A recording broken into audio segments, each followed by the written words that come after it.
Salut à tous, c'est Nico du Ciné Show et aujourd'hui on se retrouve pour le récap film de 2022. Si vous avez suivi mon top film de l'année, vous devez savoir que j'ai vu environ 200 films cette année, ce qui est absolument énorme pour moi.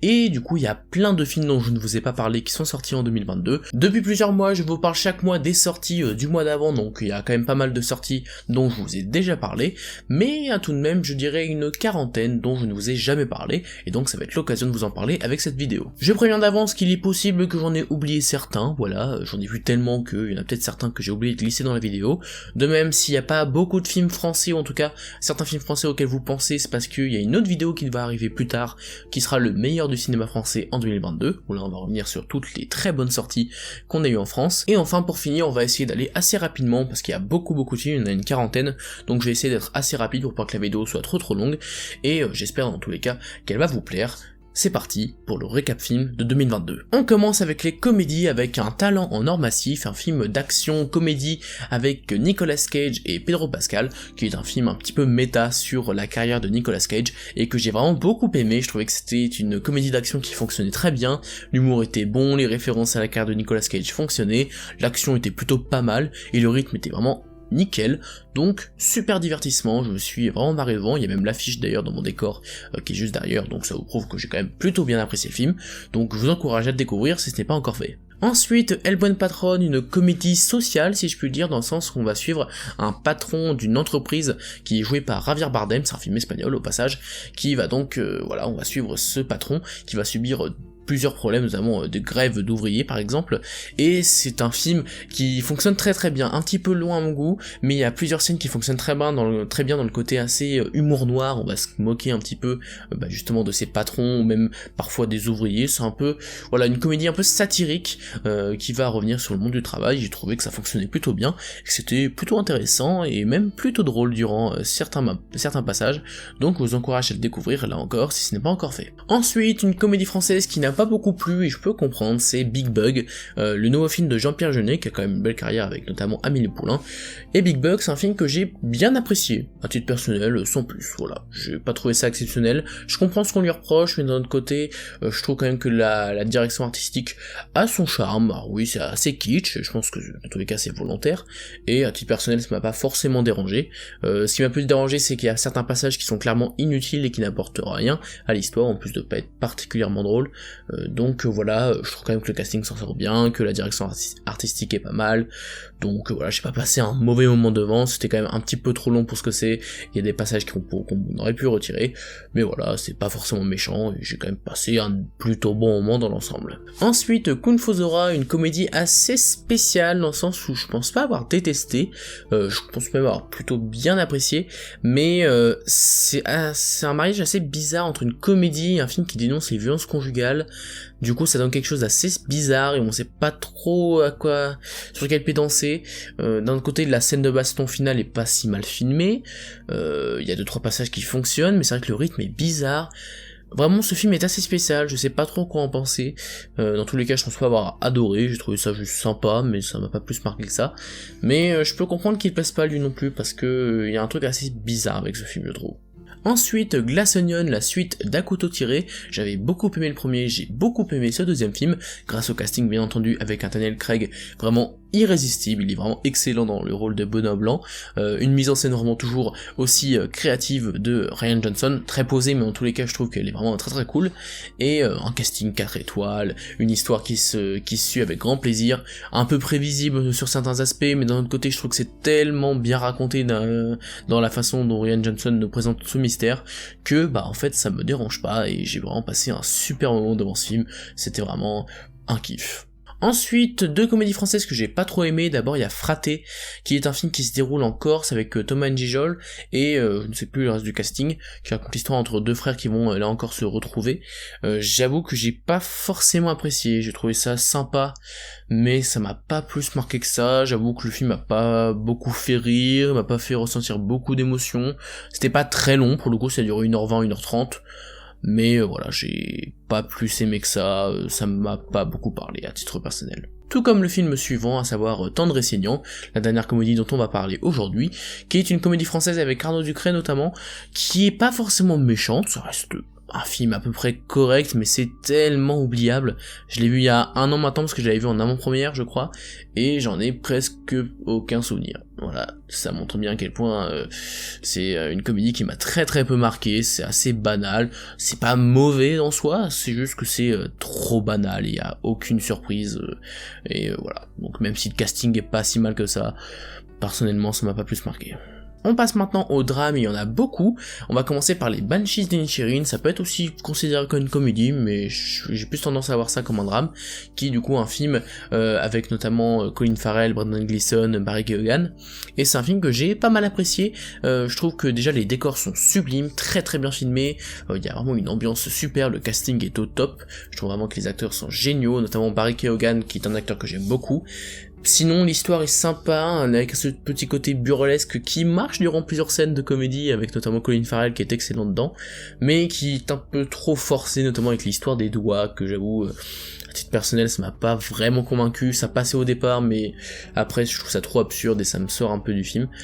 Ça restait quand même un plutôt bon film, ou même un très bon film, mais voilà, ça m'a pas plus marqué que ça. Ensuite, un film qui là pour le coup m'a pas mal marqué de par son sujet, c'est She Said, un film qui va revenir sur l'enquête qui a permis de révéler les affaires qui tournent autour d'Harvey Weinstein, donc le fameux producteur qui a harcelé sexuellement plusieurs actrices en échange de rôles, notamment si on suit dans le film, et c'est un film très très classique et très académique en soi, dans la mise en scène notamment, il y a quand même tout de même quelques petites idées sympas, mais voilà, c'est très académique, le casting est très très bon, la musique est géniale de Nicolas Britell, je trouve vraiment que la musique est top, et surtout ce que j'ai aimé dans ce film, c'est que voilà, ça parle d'un sujet assez sensible, mine de rien, et ça en parle de façon plutôt juste, et ça nous révèle des points par rapport à cette affaire que je ne connaissais pas, et ça montre à quel point c'est absolument dingue, à quel point Hollywood protège des monstres, mais il n'y a pas d'autre mot. Il y a une scène dont je me souviens encore où il y a une actrice, enfin dans le film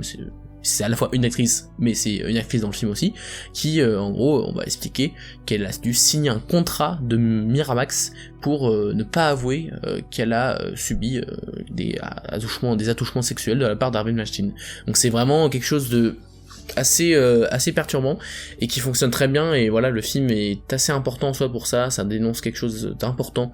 et c'est pour ça que j'aime beaucoup ce film, mais aussi parce que je trouve qu'il est vraiment plutôt bien fait, avec une bonne musique, un bon casting, donc je vous encourage à le découvrir. Ensuite, Licorice Pizza, un film que j'ai pas beaucoup aimé, je vais être honnête, je sais que tout le monde l'a adoré cette année, et honnêtement, d'un côté je peux comprendre pourquoi ça plaît, mais d'un autre côté, j'avoue que l'histoire est sympa, la mise en scène est bien, le casting est très bon, la musique est aussi très cool, mais je vois pas ce qu'il y a vraiment de mémorable, je vous dois l'avouer, à titre personnel. Je suis peut-être passé à côté, je vous le dis tout de suite, mais à titre personnel, j'ai passé un bon moment, mais ça s'arrête là. Enfin, voilà, il y a rien de vraiment ultra marquant, je trouve, même si voilà, le casting est au top, je le répète, donc pourquoi pas, mais à titre personnel, ça m'a pas plus marqué que ça. Tout comme le suivant, à savoir Decision to Live, qui là pour le coup a vraiment de très bonnes idées de mise en scène, notamment de montage, il y a des transitions qui sont vraiment magnifiques à ce niveau-là, et voilà, là, au niveau de la forme, je trouve ça vraiment hyper intéressant, mais c'est vrai qu'en dehors de ça, l'histoire en elle-même est sympa, mais ça m'a pas plus marqué que ça, j'étais pas totalement investi, j'ai trouvé ça sympa, mais ouais, même plutôt bon, on va pas se mentir, mais ça m'a pas plus marqué que ça, là encore, donc désolé, même si je sais que beaucoup de gens sont très très fans de ce film, je l'ai bien aimé, mais à titre personnel, c'est pas mon préféré. Ensuite, Belfast de Kenneth Branagh, qui est un film qui va revenir sur l'enfance d'une personne qui vit en Irlande, avec notamment des émeutes qui a eu lieu durant cette période-là. C'est un film qui est plutôt pas mal. Il y a une mise en scène qui est très simple de Kenneth Branagh, où il va utiliser beaucoup de noir et blanc, mais aussi parfois un peu de couleur, sur certaines scènes où ça fonctionne très bien d'ailleurs. Le casting est au top, il y a une ambiance qui fonctionne, mais c'est pas plus marquant que ça là encore. Ça, c'est vraiment assez intéressant, et on passe un plutôt bon moment. Mais voilà, ça s'arrête là pour moi. Ensuite, Causeway avec Jennifer Lawrence, qui va revenir sur une personne qui est atteinte de stress post-traumatique, puisqu'elle a vécu quelque chose, elle est allée faire la guerre, c'est une soldate qui a subi un choc après une attaque ennemie. Et on va suivre du coup sa remise en forme, entre guillemets, elle va essayer de retrouver foi en la vie,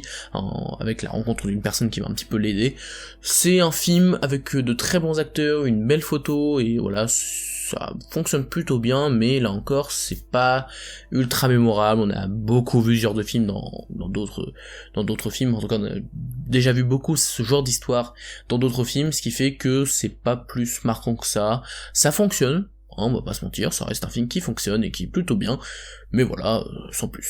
Ensuite, Nightmare Alley, qui est un film absolument magnifique en termes de forme. La photographie est sublime, la mise en scène est très très bien, le casting aussi est au top, et l'histoire est même assez intéressante pour le coup, mais ça m'a pas totalement marqué. Je pense que il me manque une scène ou un truc qui m'aurait fait vraiment dire waouh, et j'avoue que j'ai un sentiment de manque avec ce film, dans le sens où je sais pas s'il y avait... On pouvait peut-être aller un peu plus loin. Je pense aussi que c'est le rythme qui est un peu spécial, dans le sens où il y a une première partie que j'ai trouvé très très bien, et ensuite on va changer de cadre, et à partir de ce moment-là j'ai trouvé ça un peu moins intéressant. Donc c'était très bien quand même, mais ça m'a pas non plus énormément plu. Ensuite, La Ruse, qui est un film historique qui va revenir sur une ruse qui a été faite par les Anglais pour tromper les Allemands durant la Seconde Guerre mondiale. Un fait historique assez intéressant, et voilà, c'est plutôt cool comme histoire, mais par contre c'est pas très palpitant, on va pas se mentir, c'est assez long, le casting est bien, sans plus, voilà,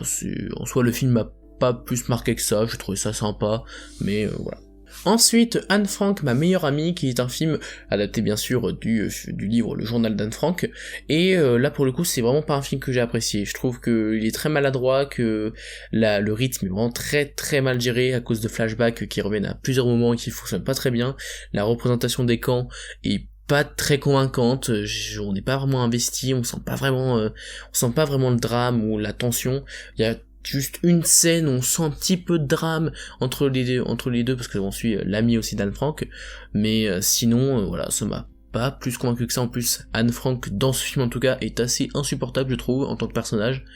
donc voilà, ça m'a pas convaincu plus que ça.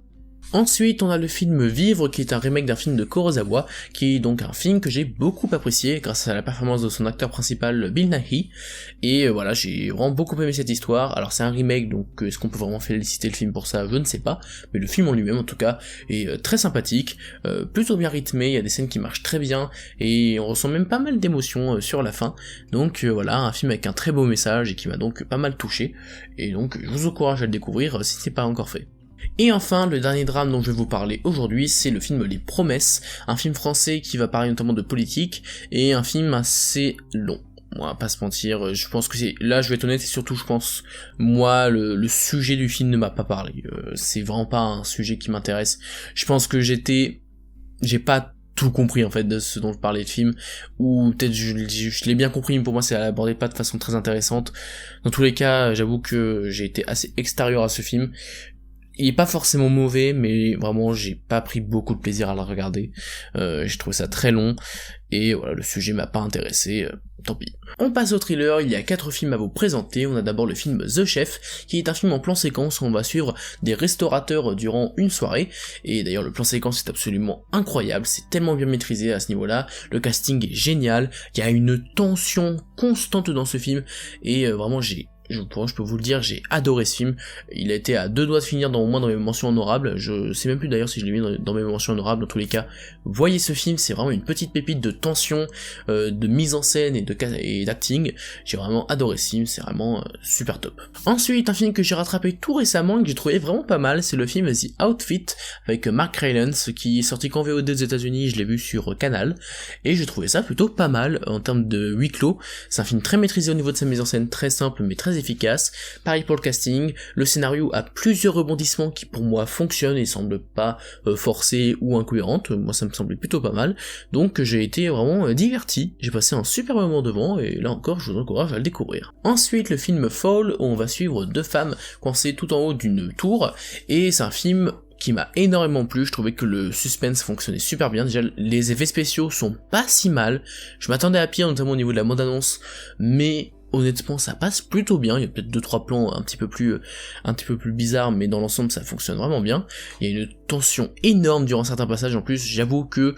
je pense que je commence de plus en plus à me rendre compte que j'aime pas du tout le vide, et que je pense que j'ai le vertige en fait, et ce film m'a vraiment fait ressentir un sentiment de vertige assez intense, donc c'est peut-être aussi pour ça que le film m'a vraiment tenu en haleine, mais en général je trouvais que les actrices aussi étaient plutôt pas mal, voilà, moi j'ai vraiment pas mal apprécié ce film, je vous encourage à le découvrir là encore. Et enfin, le dernier film dont je vais vous parler dans les thrillers, c'est le film Les Nuits de Mashhad, ou Holy Spider en version originale, qui est un film qui va revenir sur un tueur en série qui va agir en Iran, si je dis pas de bêtises, et on va suivre du coup à la fois une journaliste qui enquête sur ce tueur en série, mais aussi le tueur en série qui commet ses meurtres. Et c'est un film très maîtrisé au niveau de sa mise en scène, mais aussi au niveau de sa photographie, le casting est au top, il y a vraiment des scènes qui fonctionnent très bien.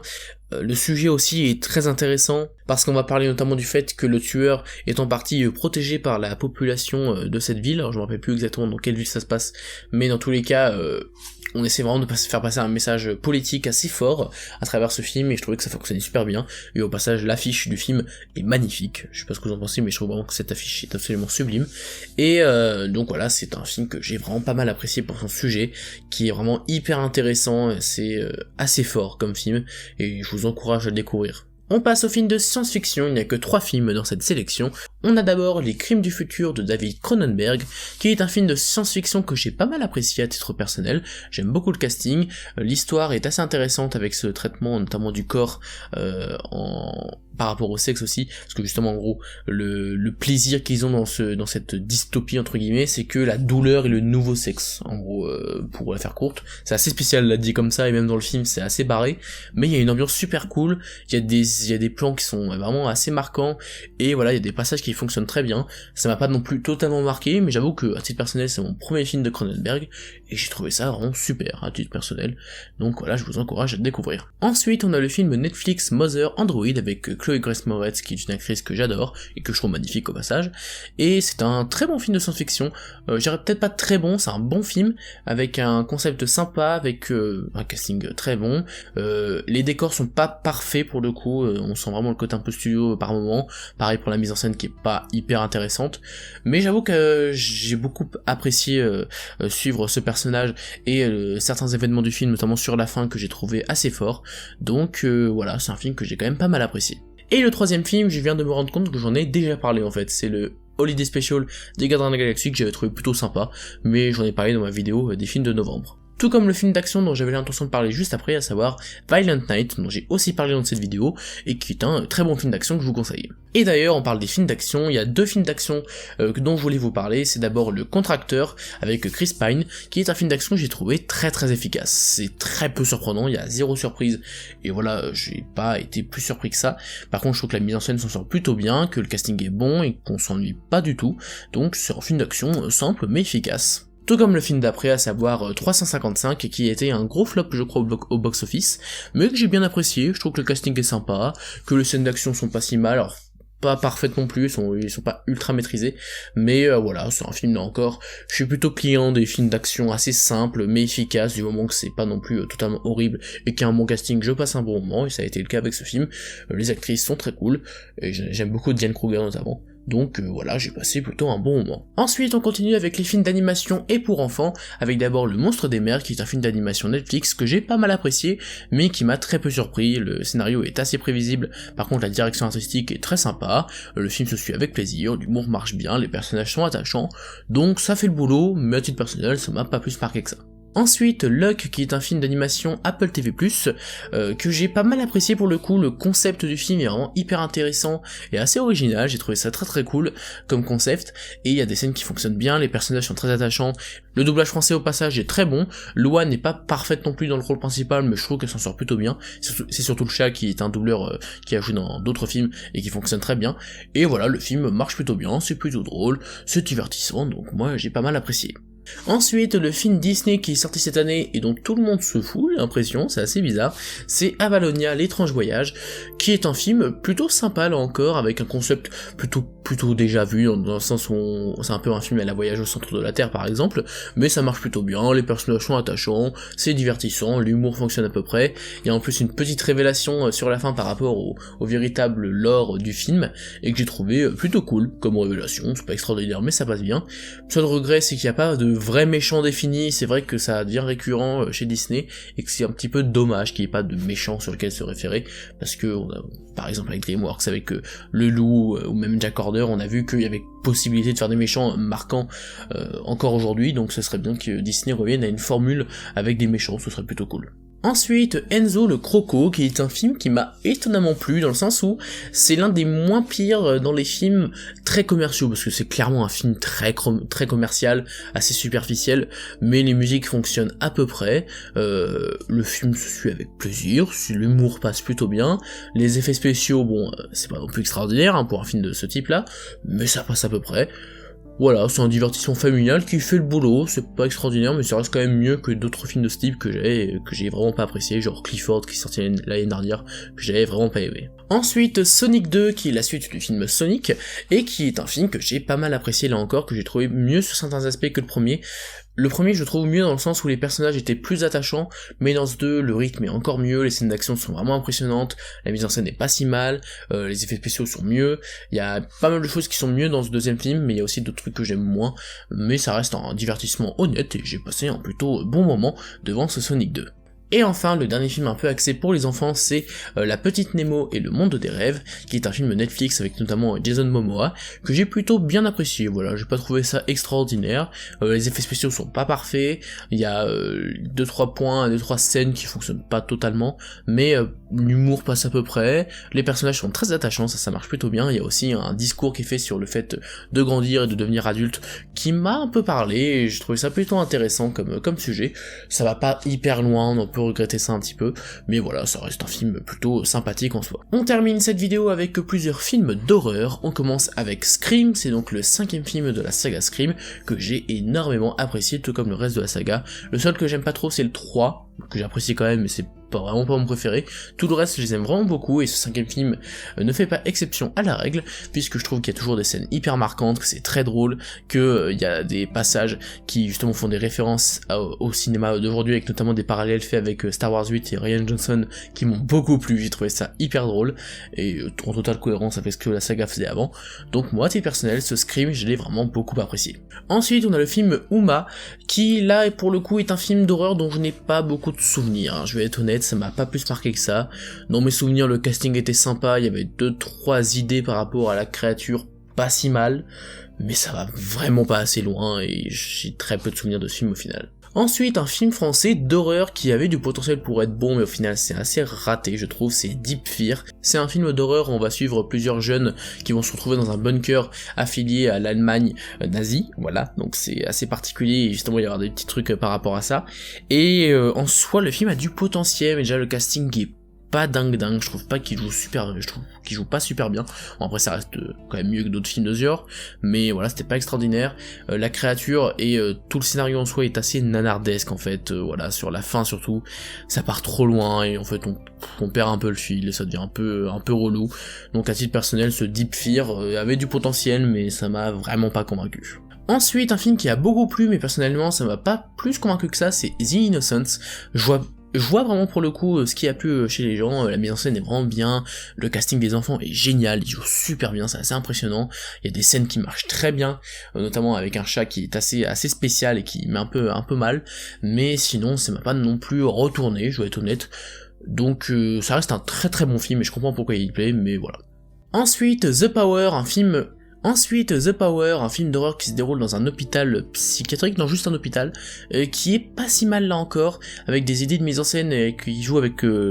avec l'obscurité qui fonctionne plutôt bien, mais sur la fin le film prend un virage un peu trop space à mon goût, notamment au niveau de son message qui manque cruellement de subtilité, et ça c'est vraiment dommage, il y a un message féministe dans le film qui est bienvenu, mais c'est pas du tout subtil sur la fin je trouve, et ça fonctionne pas vraiment, là où dans le reste du film il y avait vraiment quelque chose qui se passait, sur la fin non ça devient un peu trop barré, et ça m'a pas vraiment convaincu. mais ça reste un film plutôt correct et bien mis en scène avec un bon casting, donc ça va, ça reste un film plutôt correct. Ensuite, Fresh, qui est un film avec notamment Daisy Edgar Jones et Sebastian Stan, avec un tueur en série cannibale, si je dis pas de bêtises. C'est un film qui fonctionne au niveau de ses messages, de son concept, on passe un très bon moment, il y a des scènes qui fonctionnent très bien, qui nous met un petit peu mal à l'aise, juste comme il faut, donc voilà, c'est un plutôt bon divertissement. Ensuite, Megan, qui est un film là pour le coup assez bof, dans le sens où il y a 2-3 idées sympas et des scènes qui fonctionnent, mais d'un autre côté,